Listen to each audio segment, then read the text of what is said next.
Case number 4, myself, Kelly Ellis. I like my smile, I dislike my arms, and I really have a few hang-ups about clothing. Actually taking the time to shop, that's a challenge.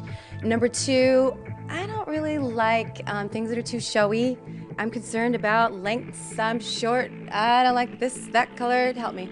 People haven't taken the time to learn their body, what looks best on them, or they haven't had a mentor, someone to show them the way. Absolutely. I found shopping with you that I really did go outside of my comfort zone. And you picked things out for me that I would never pick for myself. A pair of white pants, that never would have happened. When I saw that top, Kelly, I said, it's just as colorful as your personality. Yes.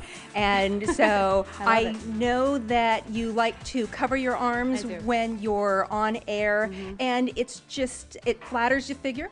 It's colorful. You can have a little more fun with Kelly because she is comfortable with makeup. So I went a little bit more dramatic. We added some fun lashes. It looks like I have a completely different do. I like this. This is like dress up. So Thank you. Maybe next time we will cut it. Okay. All right. Maybe next time. Classic, sophisticated.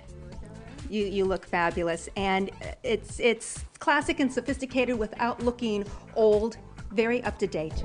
I like this, and you know, I never would pick this for myself, or something sleeveless for that matter, but again, you have pulled me outside of my box, which apparently was really dull. Aside from learning, I love to be pampered. I learned not to be afraid and to try on different cuts, colors, and styles of clothing.